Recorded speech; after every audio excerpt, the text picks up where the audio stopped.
Hi, welcome back to Real Life Revenge. You're uninvited. You're a disgrace to the family. Don't show up. That was the text my sister sent 4 days before her engagement party. I had paid for the venue, designed the custom invitations, taste-tested the overpriced catering. I even hand-carried her $3,000 gown across state lines because she said she didn't trust shipping.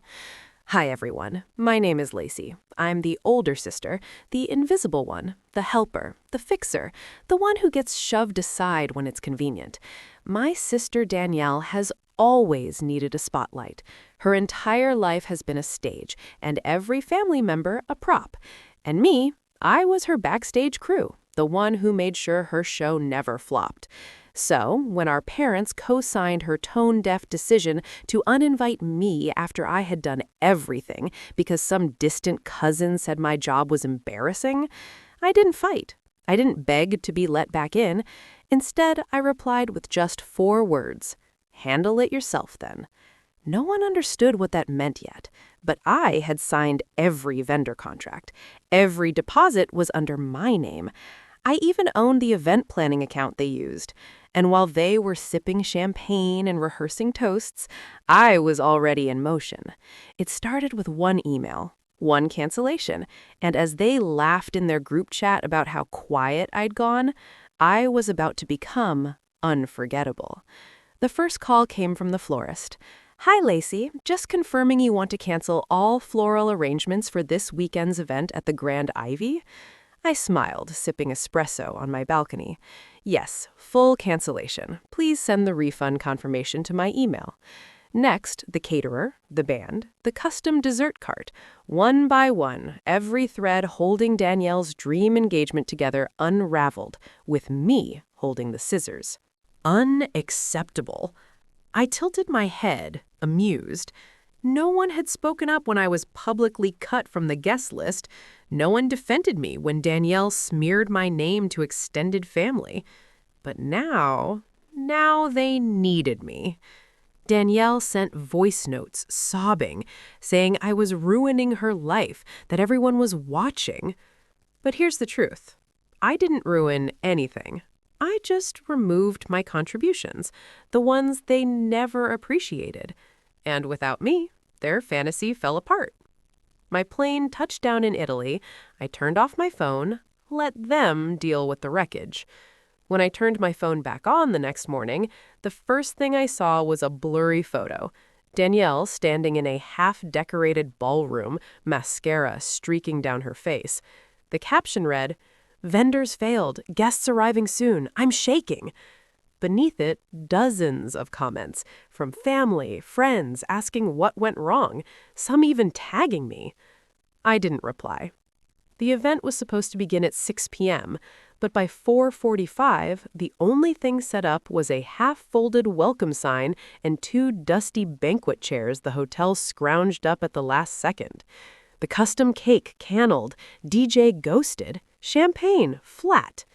Even the photo booth girl called me from her car, whispering, "Are you sure? It feels wrong to ditch, but you were the one who booked." I told her gently, "You're released. They'll figure something out." But they didn't. Danielle tried to rebook vendors last minute, but it was peak season. Her fiancé's family showed up in tuxedos to a venue with no seating, no music, no lighting, and no explanation. My mom called me 12 times, left 4 voicemails. The last one broke something in me. "You're sick. You humiliated your sister. Do you feel proud?" I stared at the waves crashing outside my villa window. No, I didn't feel proud. I felt free. Because for once, they were the ones explaining themselves, and I hadn't even told them the real reason I left yet. That night in Italy, I sat barefoot on the terrace, sipping wine under moonlight, finally breathing like my lungs belonged to me again. It wasn't just about the engagement. It was about years of being erased, belittled, and quietly used. I'd been the one holding Danielle together through breakups, academic failures, career changes. I funded her first apartment, helped her clean up her credit, built my business from scratch, and let her lean on it whenever she needed.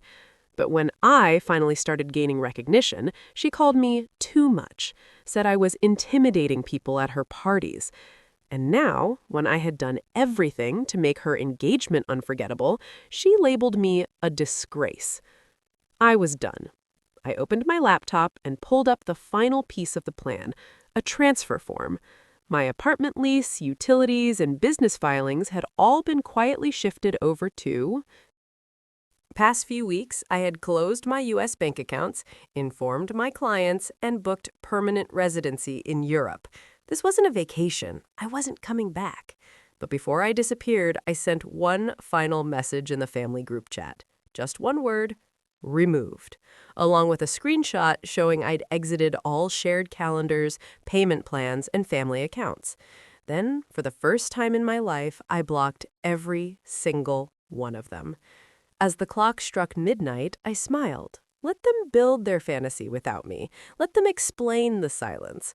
While my family was spiraling, I was in Positano watching the morning light dance across the sea. No calls, no chaos, just the sound of waves and my freedom. But back home, the fallout had only begun. Danielle had tried to rally support by claiming I sabotaged her out of jealousy. But the vendors, they started posting cryptic TikToks, subtle but obvious. One caption read, "When a client uninvites the planner and forgets who signed at the contracts." It went viral. Another vendor shared a stitched video ending with, "Always respect the woman holding the clipboard." Suddenly, strangers were piecing it all together. Reddit threads lit up with titles like, "Bride uninvites sister, then everything collapses."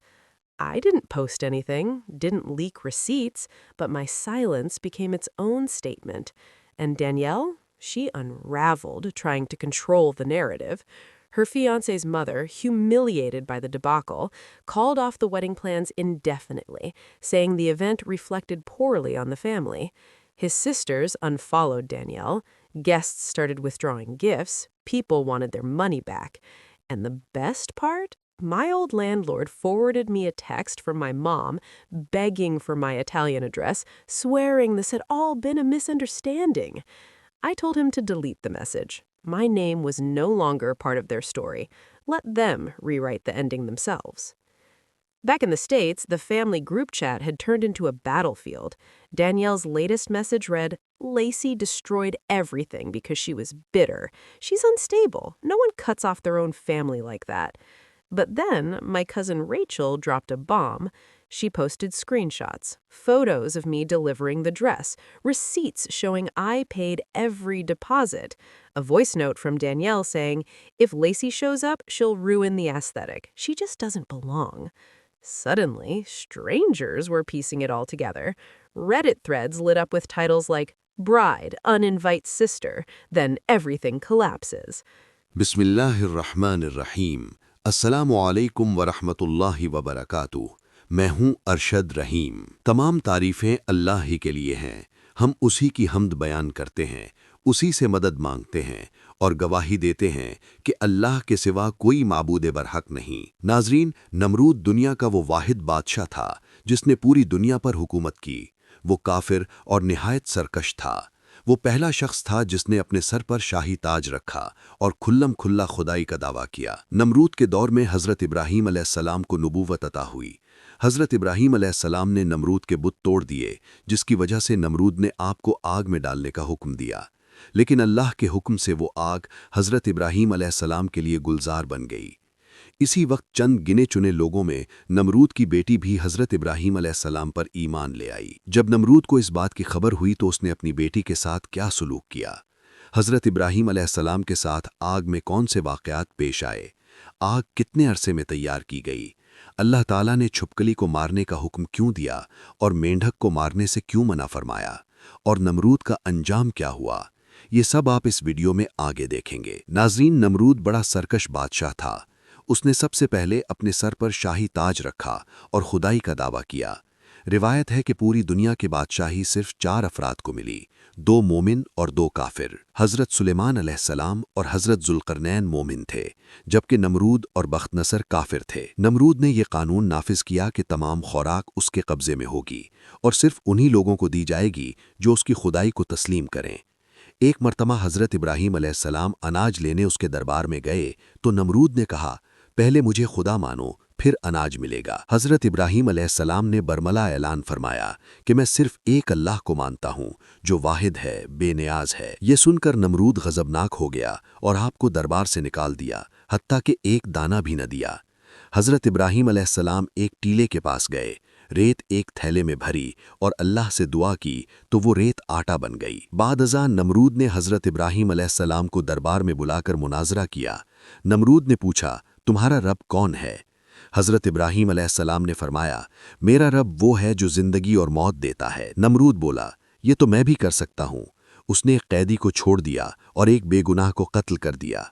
हज़रत इब्राहीम अलैहिस्सलाम ने फरमाया, मेरा रब वो है जो सूरज को मशरिक़ से निकालता है।